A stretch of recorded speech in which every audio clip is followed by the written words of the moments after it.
नमस्कार। 7 बज चुके हैं और पश्चिम बंगाल और असम में खेला सही मायने में आज शुरू होने वाला है। पहले चरण का मतदान है और पूरी तैयारियों के साथ प्रशासन भी ये कह चुका है कि शांतिपूर्ण ढंग से मतदान संपन्न कराना हमारे लिए बड़ी चुनौती है, लेकिन शांतिपूर्ण मतदान होगा। 7 बज चुके हैं। जी हां, 7 बज चुके हैं। शंखनाद हो गया है। 7 बज चुके हैं। अब से लेकर शाम 6:30 बजे तक मतदान होगा। आज 77 सीटों पर मतदान होना है 2 राज्यों की। असम की 47 सीटें हैं, पश्चिम बंगाल की 30 सीटें हैं। ये 30 सीटें जंगल महल के इलाके की हैं और इन 30 में से पिछली बार 2016 में ममता बनर्जी ने पयोदी 27 सीटों पर कब्जा किया था, 2 पर कांग्रेस, मतलब बीजेपी का खाता भी नहीं खुला था इन 30 सीटों पर। और इसलिए शायद ममता बनर्जी इस बार कॉन्फिडेंट तो हैं, लेकिन और ये देखिए मतदान की पहली तस्वीर आ चुकी है। 7 बज गए हैं। 7:01। कई जगह से इस तरह की रिपोर्ट्स मिल रही थी लगातार सुबह से कि अभी पोलिंग सेंटर्स खुले भी नहीं है, लेकिन वहां पर लाइनें लगी हुई हैं। ये बहुत अच्छी तस्वीर है। ये लोकतंत्र की एक अच्छी सुखद अनुभव देने वाली तस्वीर है, क्योंकि यही आज का दिन लंबे समय से इंतजार किया जा रहा था। 8 चरणों में चुनाव, लेकिन इस तरह की रिपोर्ट्स आ रही थी। ये पश्चिम बंगाल के झारग्राम की तस्वीरें। अभी पोलिंग स्टेशंस खुले भी नहीं थे, लेकिन वहां पर पहले से ही लंबी लंबी कतारें लगी हुई थी। और ये सबसे पहली तस्वीर के साथ आप सोचिए, शुरुआत हो चुकी है। लोग अपने अधिकार का इस्तेमाल करने के लिए निकल रहे हैं घर से। और जी न्यूज, आप जानते हैं, आपसे सिर्फ यही अपील करता आया है अपनी इस बड़ी कवरेज में। आज आपका दिन है, आपके अधिकार को इस्तेमाल करने का दिन है। आप वोट कीजिए, क्योंकि आने वाले 5 साल अगर आप वोट नहीं करेंगे तो फिर शिकायत का अधिकार भी नहीं रखते। आज आपका दिन है। किसे आप चाहते हैं अपने राज्य का मुख्यमंत्री, ये तय होगा। आज से इसकी शुरुआत हो चुकी है। ये तस्वीर भी आ चुकी है और महिलाएं आगे दिख रही हैं। अमन, तस्वीरों में भी महिलाएं आगे हैं मतदान करने के लिए, पहुंच रही हैं बड़ी संख्या। और जी न्यूज़ की स्क्रीन पे अगर एक बार आप समझ लीजिए, देखिए स्क्रीन पे टॉप पर आप देख रहे हैं 294 सीटें हैं 2016 के नतीजे। टीएमसी 211, कांग्रेस, और इसके अलावा पश्चिम बंगाल आज जो 30 सीटों पर, देखिए आप स्क्रीन पर देख रहे हैं टॉप पर 30 में से 2016 में टीएमसी ने 27 सीटों पर कब्जा किया था और 2 पर कांग्रेस। और अगर असम की बात करें तो टॉप पर आप देख रहे हैं और स्क्रीन के राइट हैंड साइड आप देख रहे हैं जो चेहरे हैं, चरण के जो चेहरे हैं, जो आज की जो जिन सीटों पर नजर रहने वाली है। 30 पश्चिम बंगाल की, 47 असम की और 47 सीटें जिसमें से बीजेपी ने 27 सीटों पर कब्जा किया था।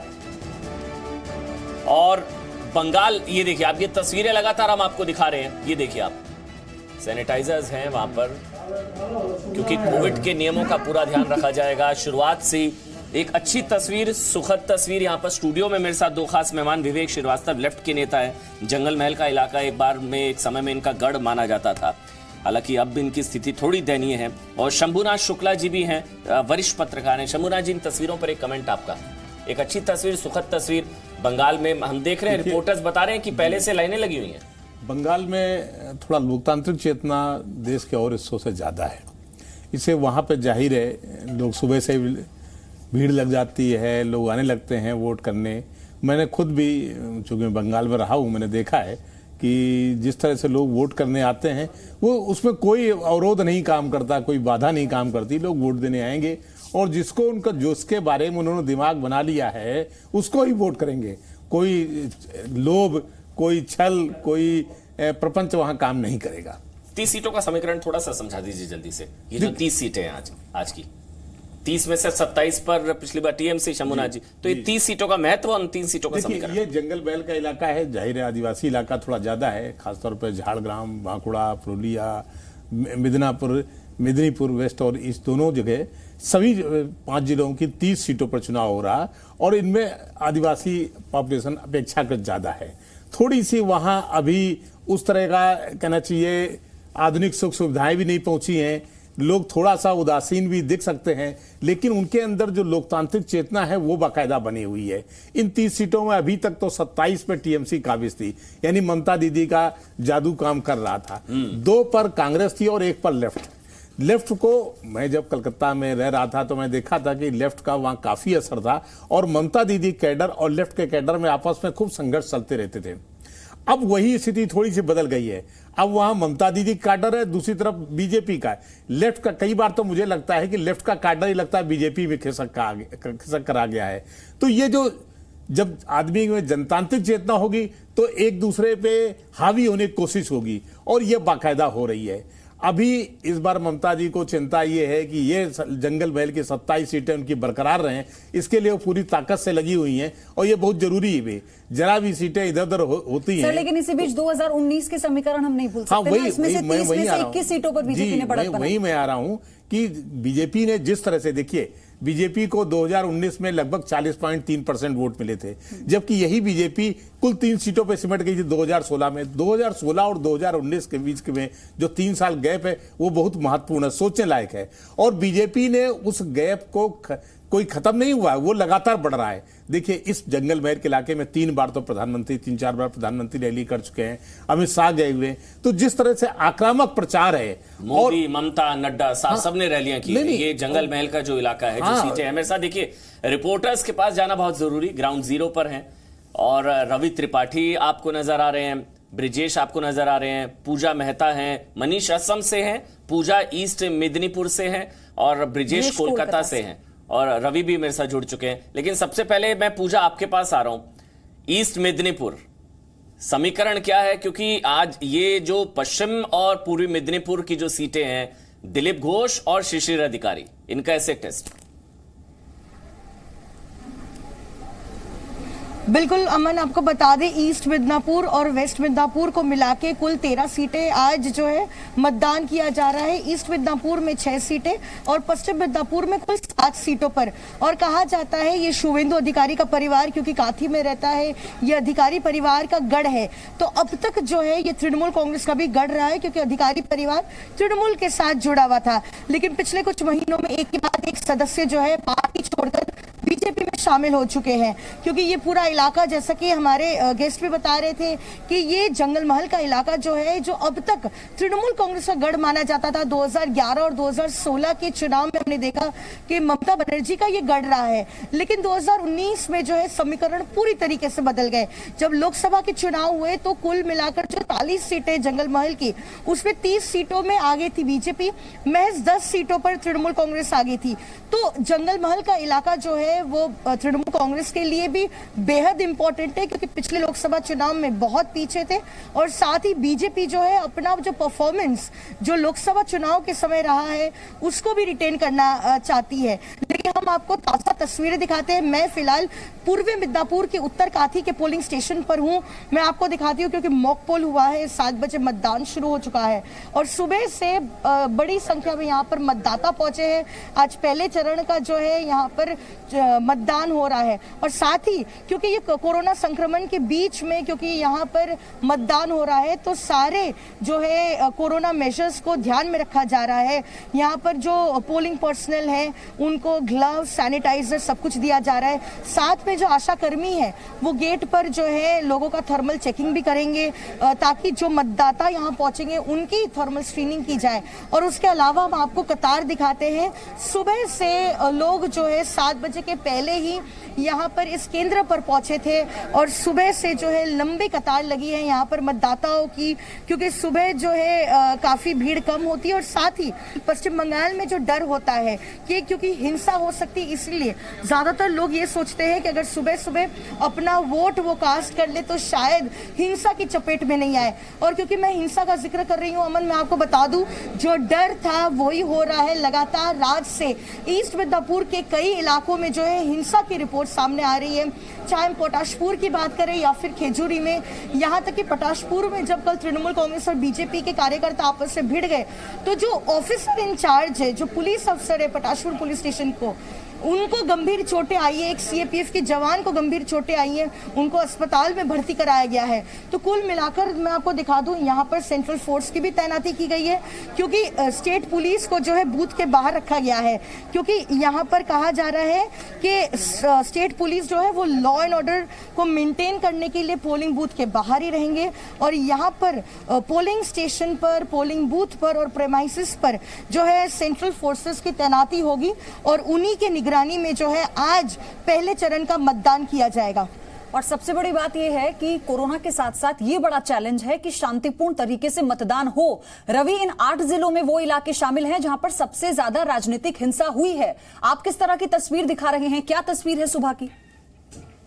बांकुड़ा में, आप बांकुड़ा में बिल्कुल बिल्कुल, मैं उसी इलाके में खड़ा हूं, बांकुड़ा में मैं हूं। और बांकुड़ा और पुरुलिया की बात करें आप तो बांकुड़ा और पुरुलिया में लगभग 13 सीटें हैं जिसमें मतदान हो रहा। और सबसे इंपॉर्टेंट सीट वो सालतोड़ा है, सालतोड़ा जहां से चंदना बावरी को बीजेपी ने उम्मीदवार बनाया है, जो मनरेगा वर्कर है, मनरेगा वर्कर उनके हस्बैंड देखिए पहला मतदान करके, चंदना बावरी के जो हस्बैंड है श्रवण बावरी, दिखाइए मतदान कहाँ किया आपने, ये मतदान करके आ चुके हैं। और अगर बात करें इस इलाके सबसे इंपॉर्टेंट, क्योंकि प्रधानमंत्री ने चंदना बावरी के बारे में बोला, तो देखिए चंदना आ चुकी है, चंदना वो सामने मतदान करके आ रही हैं, बाहर निकली हैं। मैं उनसे ही बात करना चाहूंगा साथ में चलकर। चंदना इधर उनसे बात कराना चाहता हूं। चंदना जी 1 मिनट इधर करता हूं। देखिए ये चंदना बावरी है, आपको दिखाना चाहेंगे कैमरे में तस्वीर, क्योंकि ये लाइव तस्वीरें हैं और आपको जी न्यूज पे दिख रही है। ये है चंदना बावरी, देखिए ये कैंडिडेट है बीजेपी की और इन्होंने पहला मतदान किया।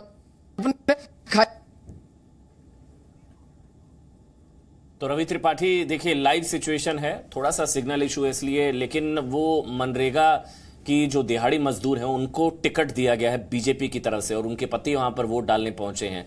दिलचस्प चुनाव है, लेकिन हाँ बांकुड़ा में कल ही टीएमसी के ऑफिस के बाहर एक अटैक हुआ है, ये भी बताना बहुत जरूरी है। और आज चुनाव शुरू हो रहे हैं, पूजा ये बता रही है कि थोड़ा सा डर का जरूर माहौल है, इसलिए 8 चरणों में चुनाव हो रहा है। एक बार ब्रिजेश भी हमारे साथ जुड़ चुके हैं। ब्रिजेश आपके पास है ब्रिजेश, उससे पहले एक बार असम चल लेते हैं। मनीष हमारे साथ जुड़ चुके हैं असम से। 47 सीटें मनीष, 27 बीजेपी इस बार। जी हाँ बिल्कुल, देखिए इस बार इलेक्शन काफ़ी ज़्यादा एक तरीके से फाइट है, क्योंकि इस वक्त हम माजुली में हैं और ये वो इलाका है जो यहाँ जो सीएम है सर्बानंदा, उनकी ये कॉन्स्टिट्यूंसी है, सुबह का वक्त है और यहाँ वोटर्स काफ़ी जागरूक है। सबसे पहले हम आपको दिखा रहे हैं कि किस तरीके से यहाँ पर अभी से ही लाइन लगनी शुरू हो गई है। अगर आप देखें तो सुबह 7 बजे आपको इतनी लंबी यहाँ पर कतार दिखेगी। और जैसा कि हम लगातार दिखा रहे हैं कि इलेक्शन कमीशन ने खास तैयारियां भी की हुई हैं, यानी जो लोग यहाँ वोटिंग के लिए आ रहे हैं उनके कोविड टेस्ट किए जा रहे हैं, थर्मल उनके टेम्परेचर रीड किए जा रहे हैं, उनको हाथों को सैनिटाइज किया जा रहा है, इसके साथ ही मास्क यहाँ पर दिए जा रहे हैं। जहाँ तक अगर आप इश्यूज की बात करें, देखिए यहाँ पर एक सबसे बड़ा जो इशू है, जो इलीगल बांग्लादेशी हैं जो आसाम के अंदर आकर के बस गए हैं, उसको हटाने को लेकर के, उसको निकालने को लेकर के बीजेपी ने वादे किए, पहले भी वादे किए और ये कहा कि एनआरसी के जरिए जिस तरीके से गिना जाएगा कि कौन कौन से अवैध बांग्लादेशी हैं उनको बाहर किया जाएगा। जाहिर तौर पर इस बार भी ये मुद्दे हैं, हालांकि इस बार एनआरसी भी एक बड़ा इशू है, लेकिन इसके साथ ही साथ अगर हमने जैसा कि यहाँ लोगों से बात की है, एक बड़ा इशू ये है कि डेवलपमेंट को लेकर के लोग काफी गंभीर हैं। अगर आप असम की बात करें तो असम में हमेशा ही इलेक्शन के वक्त में या इलेक्शन के पहले ये वायलेंस के लिए जाना जाता था, क्योंकि यहाँ जातीय संघर्ष, आदिवासी संघर्ष होना एक आम बात है। लेकिन ये एक यहाँ पर एक बदलाव की लहर आप कह सकते हैं कि यहाँ पर अब जो है जातीय संघर्ष कहीं ना कहीं थमा है। लोग चाहते हैं कि विकास हो, डेवलपमेंट हो और इन्हीं मुद्दों को लेकर के चुनाव लड़ा जा रहा है। अगर हम माजुली की बात करें तो यहाँ ये जो पूरा इलाका है ये एक आइलैंड की तरह है, क्योंकि हमें ब्रह्मपुत्र रिवर क्रॉस करके यहाँ पर आना होता है। यहाँ लोगों की डिमांड है कि एक ब्रिज बनाया जाए जिसके जरिए वो मुख्य जो धारा है, जो कनेक्टिविटी है, उससे वो जुड़ सके। एक लंबी डिमांड है, ये प्रॉमिस किया गया है आसाम के सीएम की तरफ से कि यहाँ पर एक जल्दी ही ब्रिज बनाया जाएगा। आप ये बताइए कि आप किस तरीके से देखते हैं, क्या चाहते हैं, क्या डेवलपमेंट हो, किन मुद्दों को लेकर के यहाँ पर चुनाव हो रहे हैं? तो ज़रा डेवलपमेंट हुआ तो गांव का पूरा पक्का रास्ता होता है और बहुत डेवलप होता है, बस ऐसे है हमारे। अवैध बांग्लादेशी एक बड़ा इशू है। आपको लगता है कि पिछले 5 सालों में सरकार ने गंभीरता से काम किया, अवैध बांग्लादेशियों की पहचान हुई, उनको बाहर करने की प्रक्रिया की गई है? बाहर किया बांग्लादेशी। आप खुश हैं? खुश है, बहुत खुश है। डेवलपमेंट को लेकर के क्या देखते हैं? 5 सालों में क्या विकास हुआ यहाँ पे? डेवलपमेंट बहुत किया है, 5 साल में ज़्यादा किया है, डेवलपमेंट ज़्यादा किया है। आप ये बताइए क्या चाहते हैं कि जो भी सरकार बनेगी, क्या चाहते हो, क्या सबसे पहले करे? आसाम को किस चीज़ की सबसे ज़्यादा ज़रूरत है? आसाम से तो बहुत उन्नत करा है और रास्ता पदूली सब हमारा अच्छा करा है, और जो दुखिया आदमी के है वो दुखिया आदमी के बहुत सहाय करा है, और जी মেধাৱী ল'ৰা ছোৱালী ছাত্ৰ ছাত্ৰী আছে সকলোকে বহুত সহায় কৰা হয়। आप देख सकते हैं कि लोगों के अपने अपने यहाँ पर विचार हैं, क्योंकि यहाँ जिससे भी हमने बात की, जिस कैंडिडेट से भी बात की, जिन लोगों से भी बात की, वो इस बात को जरूर कह रहे हैं कि विकास होना चाहिए यहाँ पर, चाहे यूनिवर्सिटीज हो, चाहे कॉलेजेस हो, चाहे रोड्स हो, इसको लेकर के बातचीत हो रही है। वहीं पर अगर आप देखें तो जो राष्ट्रीय पार्टी, नेशनल पार्टी है, रही है कि इस बार फिर से बीजेपी कम बैक करने वाली है, लेकिन चैलेंज तो है बीजेपी के लिए यहाँ पर, और आज ये समझ में आ जाएगा, आज वो दिशा तय हो जाएगी। कोलकाता से ब्रिजेश भी हमारे साथ जुड़े हुए हैं। ब्रिजेश, पूरे पश्चिम बंगाल में दौरा करो, सब कुछ आकर रुक जाता है कोलकाता पर, क्या सुगबुगाहट है वहां भी? देखिए काफ़ी टफ मुकाबला है पयोधी यहाँ पे, और आप कोई बोल नहीं सकता है कि किसकी सरकार बनने वाली है, लेकिन बीजेपी के लिए ये प्लस पॉइंट है कि आज ये पार्टी एक ममता बनर्जी जो कैडर पार्टी मानी जाती है उसके सामने खड़ी है, और आप समझ सकते हैं कि बीजेपी कोई भी चुनाव को हल्के में नहीं लेती है, और आप हर जितने भी नेता हैं, चाहे वो कास्ट इक्वेशन हो या फिर जो रिलीजन इक्वेशन हो, सारा का ख्याल रखा जाता है। और आप समझ सकते हैं कि पूरा जो बिहार का कैडर है एक तरीके से उसको वेस्ट बंगाल में झोंका गया है।